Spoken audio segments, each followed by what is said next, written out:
Next topic है हमारा atomic radii. Atomic radii है जो एलिमेंट्स है उसकी केमिकल प्रॉपर्टीज़ को एटॉमिक रेडियाई की फॉर्म में हम एक्सप्लेन करते हैं। उसके लिए 3 कॉन्सेप्ट होते हैं, वो यूज़ किए जाते हैं। एटॉमिक रेडियाई 3 टाइप की मान लीजिए होती है। कोवलेंट रेडियाई हो गई, वॉन डेर वाल्स रेडियाई हो गई और मेट्रिक रेडियाई हो गई। अब periodic trend in atomic radii. अब एटॉमिक रेडियाई है वो पीरियोडिक टेबल में किस तरीके से चेंज होती है। सबसे पहले बात करते हैं variation in a period. Period के अंदर बात करते हैं। पीरियड के अंदर जब हम लेफ़्ट टू राइट जाते हैं, लेफ़्ट टू राइट जाने पर के पीरियोडिक टेबल के अंदर तो एटॉमिक रेडियाई क्या होती है, कम होती है। अब atomic radii left to right जाने पे कम हो रही है, इसका रीज़न क्या है। एटॉमिक नंबर तो बढ़ रहा है लेकिन एटॉमिक रेडियाई क्या हो रही है, कम हो रही है। इसका रीज़न क्या है? इसका रीज़न ये है, in moving from left to right across the period the nuclear charge increase. मतलब कि जैसे जैसे एटॉमिक नंबर इंक्रीज़ होगा लेफ़्ट टू राइट जाने पे, तो न्यूक्लियर चार्ज, एक न्यूक्लियस में न्यूक्लियर चार्ज होगा वो तो इंक्रीज़ होता ही रहेगा। बट जो एडिशन में इलेक्ट्रॉन ऐड हो रहा है वो क्या है, सेम प्रिंसिपल सेल में ऐड होगा। मतलब जैसे कि हाइड्रोजन में इलेक्ट्रॉनिक कॉन्फ़िगरेशन है वो क्या है, 1s1 है। अब हम हीलियम की बात करें तो इसका इलेक्ट्रॉनिक कॉन्फ़िगरेशन क्या होता है, 1s2 है। मतलब जो सब शेल है वो तो सेम ही है, 1s है। तो इसमें क्या है कि इलेक्ट्रॉन सेम प्रिंसिपल शेल में ऐड हो रहा है, तो जो फोर्स ऑफ अट्रैक्शन है, न्यूक्लियस का जो अट्रैक्शन है वो क्या होगा,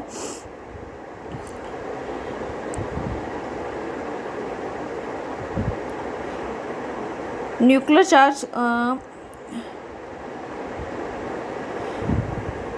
चार्ज तो क्या होगा, वो ज़्यादा हो जाएगा। बट इलेक्ट्रॉन क्लाउड पे अट्रैक्शन होगा वो बढ़ जाएगा, जिसके कारण साइज़ क्या होता है, कम हो जाता है।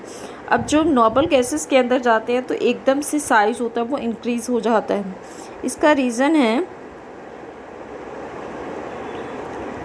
रीज़न है ये एलिमेंट्स होते हैं, जो नोबल गैसेस होती हैं वो कोवलेंट रेडियाई होती है, वो नहीं बनाती। नोबल गैसेस होती है van der Waals, covalent radii नहीं रहती, इसके अंदर वॉन डेर वाल्स रेडियाई रहती है, जिसके कारण उनके रेडियस होती है वो एकदम से बढ़ जाती है। अब कुछ एक्सेप्शन है, जैसे कि ट्रांजिशन एलिमेंट्स है, डी ब्लॉक एलिमेंट्स है, उसके अंदर क्या होता है, जो उनके एटॉमिक रेडियाई होती है उसके अंदर, एटॉमिक रेडियाई के अंदर ज़्यादा वेरिएशन नहीं होता है, लगभग सी बराबर होती है। इसका रीज़न होता है poor shielding effect of D electrons. जो अंदर डी ब्लॉक एलिमेंट्स के अंदर इलेक्ट्रॉन होते हैं डी सब शेल के अंदर जाते हैं, तो डी शेल होता है उसका पुअर शील्डिंग इफेक्ट होता है। मतलब कि वो बाहर के इलेक्ट्रॉन्स को क्या है, बाहर के इलेक्ट्रॉन्स को न्यूक्लियस के फोर्स ऑफ अट्रैक्शन से ज़्यादा नहीं बचा पाता है, जिसके कारण क्या होता है, रेडियाई लगभग सेम सी रहती है। उसके बाद में आता है लैंथेनाइड्स के अंदर होता है वो एटॉमिक रेडियाई होती है, लगभग बराबर से रहता है, वेरिएशन कम होता है। इसका रीज़न होता है लैंथेनाइड कॉन्ट्रैक्शन। उसके बाद में बात करते हैं वेरिएशन इन ग्रुप। जब ग्रुप के अंदर ऊपर से नीचे की तरफ आएंगे तो रेडियाई होती है वो पीरियोडिक टेबल में इंक्रीज़ होती है। अब ऊपर से नीचे आने पर बढ़ रही है, इसका रीज़न क्या है? ऊपर से नीचे आने पे क्या होगा, एटॉमिक नंबर बढ़ रहा है, उसके साथ में न्यूक्लियर के अंदर न्यूक्लियर चार्ज हो रहा है वो इंक्रीज़ हो रहा है। बट इसके अंदर होगा क्या कि जो प्रिंसिपल एनर्जी लेवल है वो चेंज होता है। प्रिंसिपल एनर्जी लेवल चेंज होगा तो मतलब न्यूक्लियस का जो न्यूक्लियर चार्ज है, जिसके इफेक्टिव न्यूक्लियर चार्ज है वो क्या हो जाएगा, कम हो जाएगा, डिक्रीज़ हो जाता है ना, जिसके कारण क्या होगा, उसका साइज़ होगा वो बढ़ जाएगा। उसके बाद में बात करते हैं आयनिक रेडियाई। आयनिक रेडियाई क्या है?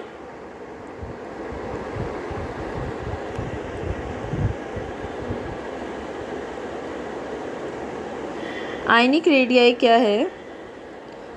एक आयन है, उसकी जैसे पॉजिटिव आयन है उसकी रेडियाई क्या होगी, नेगेटिव आयन है उसकी रेडियाई क्या होगी।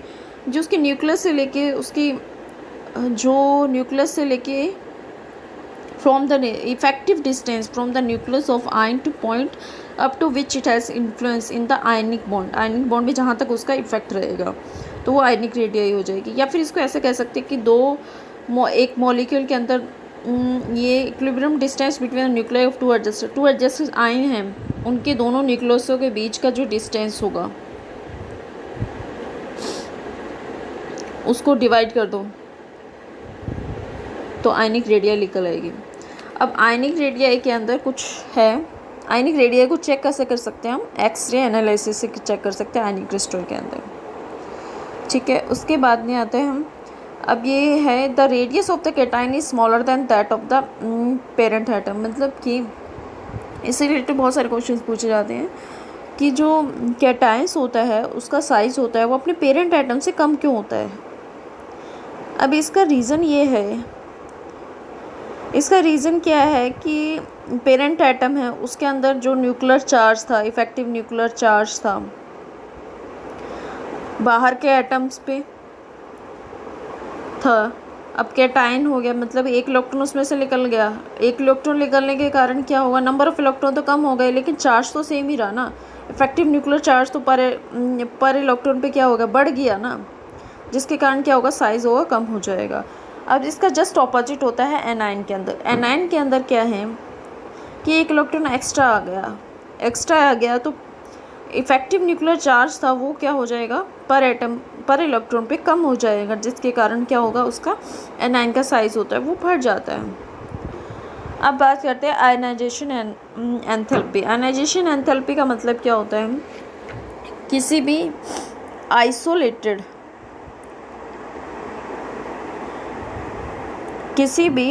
आइसोलेटेड न्यूट्रल गैसियस एटम से एक इलेक्ट्रॉन को निकालने के लिए और उसे मोनोवैलेंट पॉजिटिव आयन में कन्वर्ट करने के लिए जितनी एनर्जी रिक्वायर्ड होती है उसको बोलते हैं आयनाइजेशन एंथैल्पी। आयनाइजेशन एंथैल्पी की यूनिट क्या होते हैं, इलेक्ट्रॉन वोल्ट पर एटम, किलो कैलोरी पर मोल, किलो जूल पर मोल। अब इसमें एनर्जी, हमें इसमें इलेक्ट्रॉन निकालने के लिए एनर्जी लगानी पड़ेगी, तो ये क्या हो गया, एंडोथर्मिक प्रोसेस हो गया। अब है फैक्टर जिस पे आयनाइजेशन एंथैल्पी डिपेंड करते हैं, न्यूक्लियर चार्ज।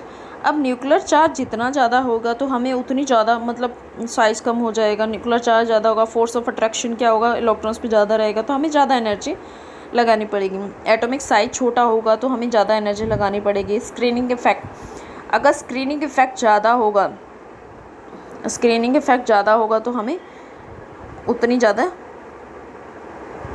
आयनाइजेशन एंथैल्पी उतनी ही ज़्यादा होएगी। उसके बाद में स्टेबल इलेक्ट्रॉनिक कॉन्फ़िगरेशन, एक स्टेबल कॉन्फ़िगरेशन है, मतलब कि एक एटम है जिसके अंदर क्या है, atom has inert gas configuration, 8 electron पूरे हैं, तब उसमें स्टेबल है, फुलफिल्ड है, तो उस इलेक्ट्रॉन निकालने के लिए हमें क्या होगा, ज़्यादा एनर्जी लगानी पड़ेगी। अब पीरियोडिक एनर्जी, जो आयनाइजेशन एंथैल्पी है वो पीरियोडिक टेबल में किस तरीके से चेंज होती है।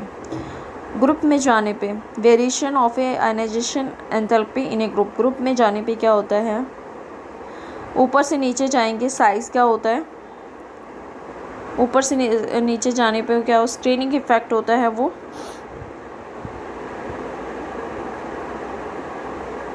स्क्रीनिंग इफेक्ट होता है वो इंक्रीज़ होता है। मतलब ये समझ लीजिए ऊपर से नीचे जाएंगे तो हम क्या होगा, साइज़ क्या होता है, बड़ा होता है, साइज़ बड़ा होगा तो क्या size, force of attraction nucleus का क्या होगा, कम होगा, जिसके कारण हम इलेक्ट्रॉन को आराम से निकाल सकते हैं। तो एनर्जी क्या होगी, आयनाइजेशन एंथैल्पी क्या हो जाएगी, कम हो जाएगी। वही अगर हम एक पीरियड के अंदर जाएंगे, लेफ़्ट टू राइट जाएंगे तो क्या होगा, साइज़ छोटा हो रहा है, वैलेंस इलेक्ट्रॉन होगा वो न्यूक्लियस से टाइटली बाउंड होगा, उसको निकालना मुश्किल होगा, उसके लिए हमें ज़्यादा एनर्जी चाहिए होगी, तो एनर्जी क्या हो जाएगी, ज़्यादा हो जाएगी। अब इसके बाद में आते हैं electron gain enthalpy. Electron gain enthalpy का मतलब सीधा ही है, आयनाइजेशन एंथैल्पी का जस्ट ऑपोजिट ही है। इलेक्ट्रॉन गेन एंथैल्पी में क्या होता है, हमने क्या करना है, इसमें एक न्यूट्रल गैसियस एटम में इलेक्ट्रॉन ऐड करना है, फिर उसको एनाइन में कन्वर्ट करना है। तो उसको क्या बोलते हैं, जैसे कि when an electron is added to neutral gases atom to convert it into negative ion, enthalpy change process electron gain enthalpy. अब इसमें क्या है, इलेक्ट्रॉन को ऐड करवाएंगे तो इसमें एनर्जी रिलीज होएगी, तो ये क्या है, एक्सोथर्मिक प्रोसेस होती है। इसकी यूनिट्स होती हैं इलेक्ट्रॉन वोल्ट पर एटम, किलो कैलोरी पर मोल और किलो जूल पर मोल। अब इसके बाद में आता है factor on which electron gain enthalpy, जिस पे डिपेंड करती है साइज ऑफ एटम। एटम का साइज छोटा होगा तो क्या है, वो न्यूक्लियस का अट्रैक्शन ज़्यादा होगा तो वो इलेक्ट्रॉन को ले पाएगा, तो उसकी गेन एंथैल्पी क्या हो जाएगी, ज़्यादा हो जाएगी।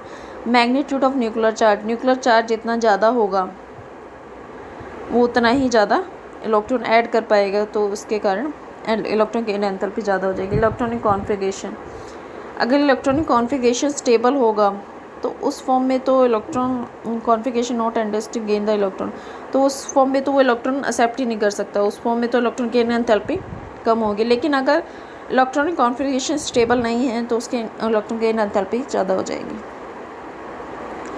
अब बात करते हैं सक्सेसिव इलेक्ट्रॉन गेन एंथैल्पी। अब एक इलेक्ट्रॉन को ऐड करवा दिया, उसमें तो क्या हो गया कि इलेक्ट्रॉन एक एनायन में कन्वर्ट करने के बाद में एनर्जी रिलीज़ हो गई। अब होगा क्या कि एक एनायन ऑलरेडी है, उसमें एक और हमने इलेक्ट्रॉन ऐड करना है, तो वो इलेक्ट्रॉन दूसरे इलेक्ट्रॉन को रिपेल करेगा, तो उस प्रोसेस में हमें एनर्जी लगानी पड़ेगी, तो वो क्या प्रोसेस क्या हो जाएगा, एंडोथर्मिक प्रोसेस हो जाएगा। अब बात करते हैं most important topic, electronegativity. Electronegativity क्या है? इलेक्ट्रोनेगेटिविटी है electronegativity of an element is the tendency of atom of that element to attract the shared pair of electron toward is present between the bonded atom in the molecule। molecule के अंदर दो atoms हैं, उनके बीच में bonded share pair of electrons है। अब share pair of electron को atom की अपनी तरफ अट्रैक्ट करने की जो टेंडेंसी है उसको इलेक्ट्रोनेगेटिविटी बोलते हैं। अब इलेक्ट्रोनेगेटिविटी और इलेक्ट्रॉन एफिनिटी है वो लगभग सेम है, बट डिफरेंस यहाँ पे क्या आ जाता है कि जो इलेक्ट्रोनेगेटिविटी है वो तो मॉलिक्यूल के अंदर है, जिसमें क्या है, मॉलिक्यूल के अंदर है, मॉलिक्यूल के अंदर शेयर पेयर ऑफ इलेक्ट्रॉन एक एटम अपनी तरफ अट्रैक्ट करने की कोशिश करता है। और जो इलेक्ट्रॉन एफिनिटी है वो है आइसोलेटेड एटम के अंदर। इसके लिए वेरी स्केल दिया गया है इलेक्ट्रोनेगेटिविटी मेजर करने के लिए, पाउलिंग मुलिकर ने दिया, Allred Rochow scale widely accepted. Electronegativity है वो ग्रुप में ऊपर से नीचे जाने पर होती है, वो डिक्रीज़ होती है। डिक्रीज़ क्यों हो रही है? और ग्रुप में जाने पे क्या डिक्रीज़ होती है, बट पीरियड में जाने पे होती है इंक्रीज़ होती है।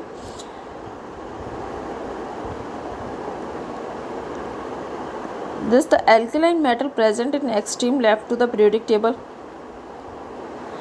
इस कारण से क्या होता है कि जो इसके लेफ्ट पीरियोडिक टेबल में लेफ़्ट साइड पे होते हैं एलिमेंट्स है वो लेस इलेक्ट्रोनेगेटिव होते हैं, जबकि दूसरी साइड में राइट हैंड साइड पे जो पी ब्लॉक एलिमेंट्स होते हैं वो मोस्ट इलेक्ट्रोनेगेटिव होते हैं। अब हैलोजन है, हैलोजन्स के होते हैं इलेक्ट्रोनेगेटिव होते हैं, इसमें भी फ्लोरीन सबसे ज़्यादा इलेक्ट्रोनेगेटिव होता है।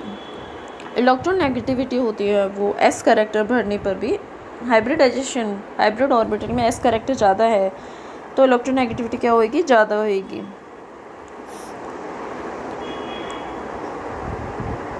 जैसे sp2 sp3, sp में 50%, 25, 33.3। एसिटिलीन कार्बन होता है मोर इलेक्ट्रोनेगेटिव होता है then methane carbon. Electronegativity oxidation number बढ़ेगा तब भी इलेक्ट्रोनेगेटिविटी बढ़ती है, और जो बॉन्ड का नेचर है वो इलेक्ट्रोनेगेटिविटी पर डिपेंड करता है। जैसे कि अगर एक है मॉलिक्यूल के अंदर एक एटम की इलेक्ट्रोनेगेटिविटी कम है, एक की ज़्यादा है, तो क्या हो जाएगा, आयनिक बॉन्ड हो जाएगा। अगर दोनों की इलेक्ट्रोनेगेटिविटी ज़्यादा है तो वो क्या हो जाएगा, कोवलेंट हो जाएगा। अगर दोनों की इलेक्ट्रोनेगेटिविटी कम है तो वो क्या हो जाएगा, मेटलिक बॉन्ड हो जाएगा। Difference the electronegativity between the demand the ionic character. Electronegativity के डिफरेंस के साथ में हम क्या आयनिक कैरेक्टर होते हैं बॉन्ड में निकाल सकते हैं। इसके लिए पाउलिंग के परसेंटेज ऑफ आयनिक कैरेक्टर दिया है एक्स वाई बॉन्ड में। इसके लिए formula 18xn minus XY power 1.4, या फिर हम ये यूज़ कर सकते हैं 16xa minus XB plus 3.5xa minus XB का होल स्क्वायर। अब नेक्स्ट टॉपिक आता है वैलेंसी। वैलेंसी का क्या मतलब है? वैलेंसी का मतलब है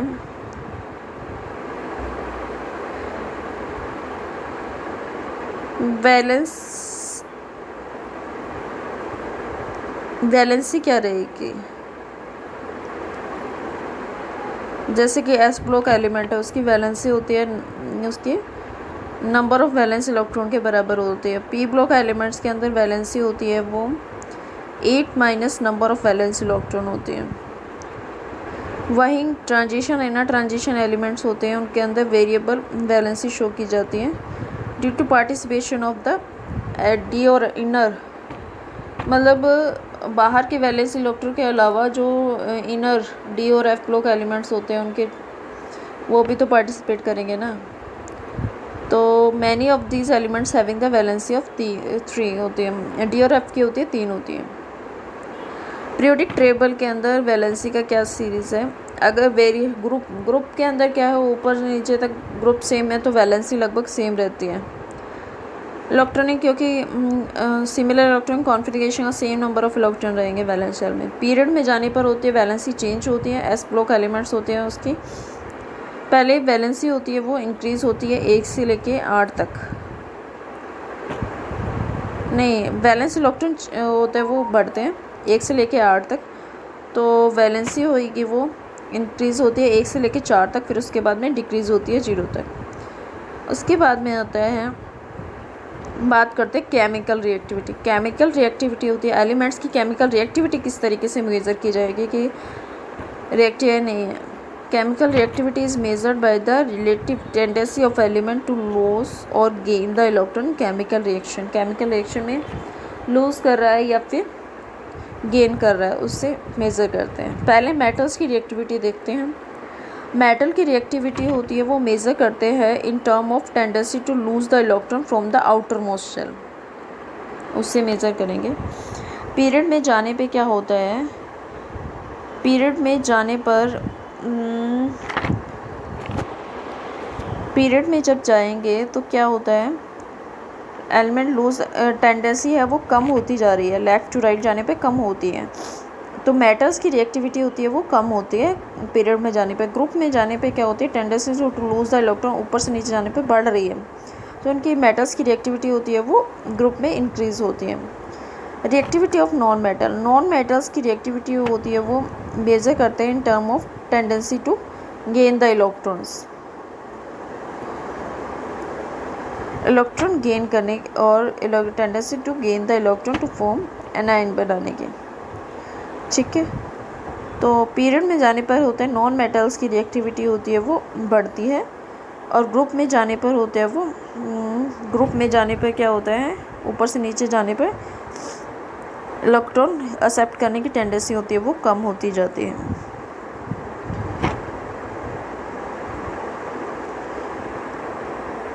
और उसके बाद में होता है नेचर ऑफ ऑक्साइड। ऑक्साइड का मतलब क्या है?